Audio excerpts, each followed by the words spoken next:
안녕하세요. 하늘수리교회 이모상 목사입니다. 오늘 나눌 말씀은 야고보서 2장 10절에서 13절의 말씀입니다. 누구든지 온 율법을 지키다가 그 하나를 범하면 모두 범한 자가 되나니 간음하지 말라 하시니가 또한 살인하지 말라 하셨은즉 내가 비록 간음하지 아니하여도 살인하면 율법을 범한 자가 되느니라.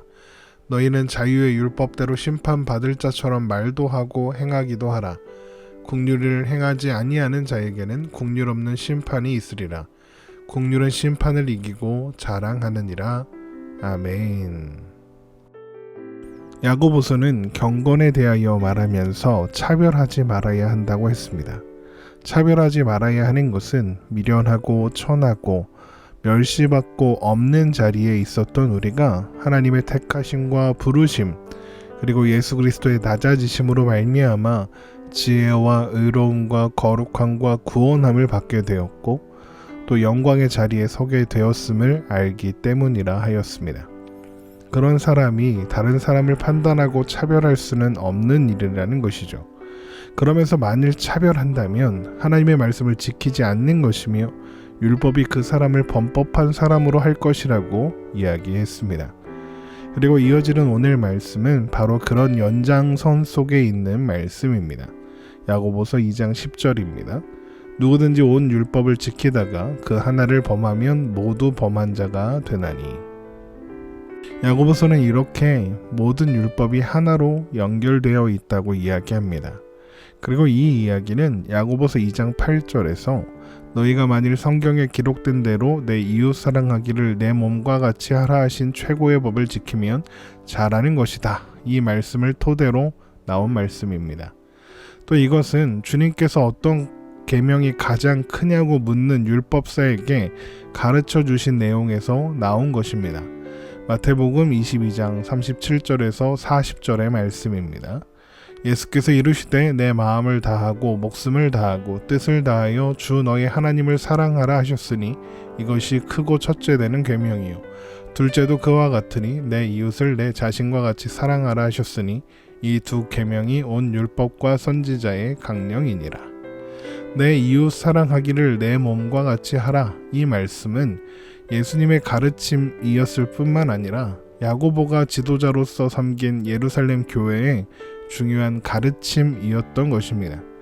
그렇다면 야고보서를 읽는 모든 성도들은 내 이웃을 사랑하라는 말씀을 알고 있었을 것이고 또한 그것을 지키려고 노력했었겠죠. 그럼에도 불구하고 야고보서가 차별하지 말라 권면하는 이유는 무엇이겠습니까? 그들이 사랑의 기준을 가지고 있었기 때문입니다. 사랑할 만한 대상과 사랑할 만하지 않은 대상에 대한 나름의 기준이 있었다는 뜻입니다. 그러면서도 사랑하라는 주님의 가르치심을 기억하고 있어서 사랑하지 않는 게 아니라 다르게 대하는 것이다. 기준에 따라 다를 뿐이다 라고 이야기했던 것이죠. 부자인 저 사람은 하나님께 복을 받은 사람이 분명하니 믿음이 좋은 사람이고 제대로 된 형제이고 가난한 저 사람은 하나님께서 복을 안 주신 사람이니 그건 분명히 믿음이 별로이거나 믿음이 없어서 그런 것일 것이다 라고 생각하는 것이죠. 그러니 당연히 다르게 대할 수밖에 없지 않겠느냐? 이건 또 별로 중요한 문제는 아니지 않냐? 이렇게 생각했던 것입니다. 왜 이런 생각을 하게 되었을까요? 그것은 사랑이 사랑하는 쪽의 권리라고 생각하기 때문에 그렇습니다.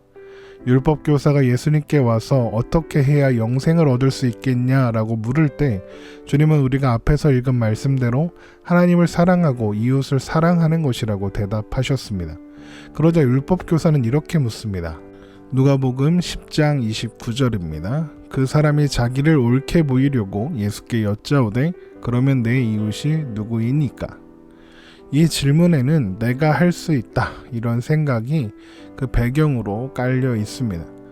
하나님은 그 대상이 분명해서 내가 이미 사랑하고 있습니다. 그 누구보다도 하나님을 사랑하죠. 그런데 이웃이 누구인지 그 대상이 명확하지가 않습니다. 어디까지를 이웃이라고 하면 되겠습니까? 그 범위를 정해주시면 내가 사랑하겠습니다. 내가 사랑할 수 있습니다 라고 말하는 셈이죠. 그러나 예수님께서 들려주신 이야기는 이상하게도 선한 사마리아인의 이야기였습니다. 그리고 그 이야기의 결론으로 주님은 이렇게 물으시죠. 누가복음 10장 36절에서 37절입니다. 내 생각에는 이 세 사람 중에 누가 강도 만난 자의 이웃이 되겠느냐. 이르되 자비를 베푼 자니이다. 예수께서 이르시되 가서 너도 이와 같이 하라 하시니라. 율법 교사의 질문은 이웃의 범위와 대상을 정해달라는 것이었죠. 그런데 예수님은 강도 만난 쪽에서 볼 때, 사랑을 필요로 하는 쪽에서 볼 때 누가 이웃이냐라는 질문으로 되돌려 주신 것입니다. 그럼 무엇이 바뀌었는지 아시겠습니까? 바로 사랑의 주인공이 바뀌었습니다. 율법 교사는 사랑을 하는 쪽의 권리라고 생각했지만 주님은 사랑은 받는 쪽의 권리가 있는 것이다 말씀하시는 겁니다. 사랑은 베푸는 자의 권리가 아니라 받는 자의 것이다 말씀하시는 것이죠. 사랑이 베푸는 자의 권리라고 생각하는 사람은 그 사랑 베푼 것을 반드시 자랑으로 돌아오게 합니다. 난 누구를 사랑했다. 난 이만큼 사랑했다. 이렇게 자랑하는 것이죠. 그래서 그 사랑을 베푼 대상이 서운하게 하면 대번에 이렇게 반응합니다. 내가 너한테 어떻게 했는데? 이런 반응이죠.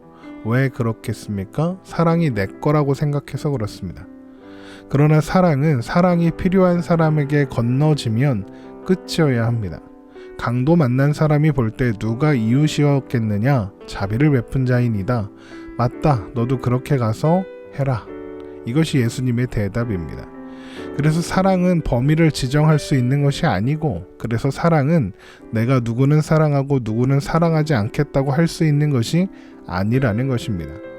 고아와 과부들, 약하고 작은 자들을 사랑하는 것이 뭘 의미한다고 했습니까? 되돌려 받을 것을 기대하지 않는 사랑이라고 했습니다. 사랑은 되돌려 받을 것을 기대하지 않는 것이고, 또한 그것이 자신의 신앙이나 자신의 훌륭함을 증명받기 위한 것이 아니어야 하는 것입니다. 그러나 사랑이 사랑하는 쪽의 권리라고 생각하면 스스로 사랑의 대상을 고르려고 하고 그 대상으로부터 최소한의 보상을 받고 싶어지기 때문에 결국에는 차별이라는 결과가 나올 수밖에 없는 것입니다. 그러나 야고보서는 사랑하는 것과 차별하는 것이 함께 설 수 없는 문제라고 이야기합니다. 차별한다. 이것은 곧 사랑하라는 최고의 법을 어기는 것이고 하나님의 모든 말씀을 어기는 것이 된다는 것입니다. 결코 작은 문제일 수 없다는 것이죠. 야고보서 2장 11절입니다. 간음하지 말라 하시니가 또한 살인하지 말라 하셨은즉 내가 비록 간음하지 아니하여도 살인하면 율법을 범한 자가 되느니라. 이 말씀은 단순히 간음은 안 했어도 살인하면 율법을 범한 자가 된다, 이 이야기를 하려는 것이 아닙니다. 모든 사람이 간음이나 살인이 죄인 줄 압니다. 성도들이 사랑하라는 최고의 법을 아는 것처럼요. 그들은 간음하거나 살인하면 안 된다는 것 알고 있습니다. 심지어 그들 안에는 사랑할 마음도 있고 간음하지 않을 마음도 있고 살인하지 않을 마음도 있습니다. 그런데 그들이 나름대로 가지고 있었던 기준이나 시선이 차별이라는 결과를 가져왔고 그건 사소한 문제일 뿐 큰 문제는 아니라 생각했던 것입니다. 그런데 야고보서는 뭐라고 합니까? 사랑할 마음이 있고 간음하지 않을 마음이 있고 살인하지 않을 마음이 있다 해도 차별하는 마음이 있다면 그것은 결국 모든 율법을 범한 것과 똑같은 것이다. 그게 사랑하지 않는 것이고 그게 간음한 것이며 그것이 살인한 것이다. 이렇게 말하고 있는 것입니다. 그리고 나서 이렇게 이야기합니다. 야고보서 2장 12절에서 13절입니다. 너희는 자유의 율법대로 심판받을 자처럼 말도 하고 행하기도 하라. 국률을 행하지 아니하는 자에게는 국률 없는 심판이 있으리라. 국률은 심판을 이기고 자랑하느니라. 이 말씀은 우리가 구원받은 자리가 어디인지 기억하고 우리가 받은 사랑을 기억하라, 이런 말씀입니다. 우리가 어떻게 구원받았습니까? 우리가 어디에서 구원받았습니까? 바로 심판받을 자리에서 구원받았습니다. 우리가 가진 것을 예수님께 드려서 구원받은 사람은 아무도 없습니다. 주님은 우리가 가진 것으로 우리의 외모나 우리의 나이로 우리의 상태로 차별하거나 정죄하지 않으셨습니다. 우리의 있는 모습 그대로 받아주셨으며 은혜를 베푸시고 긍휼히 베풀어 주셨습니다. 로마서 3장 22절입니다. 곧 예수 그리스도를 믿음으로 말미암아 모든 믿는 자에게 미치는 하나님의 의니 차별이 없느니라. 우리 주님께서는 우리들을 차별하지 않으셨는데 왜 우리들은 예수님도 하지 않은 일을 하려고 하느냐 이렇게 묻고 있는 것입니다. 그래서 국률은 심판을 이기고 자랑한다 말하는 것입니다. 이것은 우리가 국률이 여기면 그 일로 심판을 피할 수 있다 그런 말이 아닙니다. 우리가 국률이 여김 받았기 때문에 심판을 피할 수 있었으니 너희도 국률이 여겨라 하시는 말씀입니다. 국률이 여김 받음으로 심판을 면하고 구원받은 자들이 누구를 판단하고 누구를 차별할 수는 없는 일이라고 가르쳐 주는 것이죠. 그리고 우리가 구원받았을 때만 국률이 여김을 받았습니까? 그렇지 않습니다. 우리는 매일이 하나님의 국률이 여기심 안에 있는 존재들입니다. 우리는 사랑하려고 하지만 사랑하지 못합니다. 죄를 짓지 않으려고 하지만 죄를 짓죠. 하나님의 말씀에 순종하려고 애쓰지만 실패합니다. 그럼에도 불구하고 우리는 여전히 하나님의 자녀로 살고 있습니다. 하나님 안에 머물고 있죠. 왜 그럴 수 있었습니까? 우리의 한계를 아시는 하나님께서 언제나 우리를 긍휼히 여기고 계시기 때문입니다. 우리의 모든 순간이 하나님의 은혜 안에 있는 것이고 하나님의 긍휼하심 안에 있는 것입니다. 우리는 바로 그것을 기억해야 하는 것이죠. 야고보서는 다름 아닌 내가 나 자신이 하나님의 긍휼이라는 대상이라는 것을 기억하라는 것입니다. 그래서 만나는 사람들을 향하여 긍휼히 여기는 마음으로 대해야 한다는 것이죠. 사랑이 베푸는 자의 권리라고 생각하는 사람들은 긍휼히 여기는 것 또한 자신의 권리인 줄 압니다.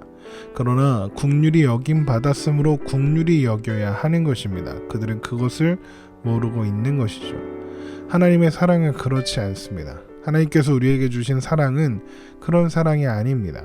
자식이 부모의 사랑과 정성에 보답하지 않고 실망만 시키고 심지어 배신한다 해도 자식을 잊고 포기하는 부모는 없습니다. 얼마 전 뉴스에서 아들이 그 어미를 칼로 수십 번 찔러 살해했다는 기사를 본 적이 있습니다. 그런데 자신을 찌르고 돌아서 나가는 아들을 향한 어머니의 마지막 말이 무엇이었는 줄 아십니까? 피 묻은 옷 갈아입고 가라. 그냥 나가면 사람들이 신고한다 였습니다. 속쓰리고 마음이 아프고 가슴을 후벼파고 심지어는 자신을 죽이고 도망가는 자식을 끝까지 버리지 않는 것, 그것이 부모의 사랑이며 하나님의 사랑인 것입니다. 그 사랑에서 끊을 수 없기 때문이죠. 우리가 받은 사랑은 조건이 있어서 찾아온 것이 아닙니다. 대가를 바라고 보상을 바라고 찾아온 사랑이 아닙니다. 우리가 아직 죄인 되었을 때, 하나님 앞에 우리가 아직 예쁘게 보이지 않았을 때 하나님이 우리를 사랑하셔서, 그래서 하나님이 희생을 감수하셔서 사랑하신 것입니다. 로마서 5장 8절입니다. 우리가 아직 죄인 되었을 때에 그리스도께서 우리를 위하여 죽으심으로 하나님께서 우리에 대한 자기의 사랑을 확증하셨느니라. 우리가 받은 사랑이 이러할진대 우리도 사랑해야 한다. 긍휼히 여겨야 한다. 차별할 수 없다. 이야기하는 것입니다. 하나님이 우리에게 그런 사랑을 베풀어 주셨습니다. 우리만이 하나님의 사랑을 받은 백성들만이 그 사랑을 알고 그래서 그 사랑을 전하고 나눌 수 있는 것입니다. 우리를 죄악 가운데서 건지신 사랑입니다. 우리의 참담함을 견뎌내신 사랑입니다. 우리의 미련함을 참아주신 사랑이었습니다. 그 사랑을 받은 우리가 어떻게 사랑하지 않으며 또 차별하고 또 긍휼히 여기지 않을 수 있겠습니까? 받은 사랑으로 더 사랑하는 것, 하나님의 마음으로 사랑하는 것입니다.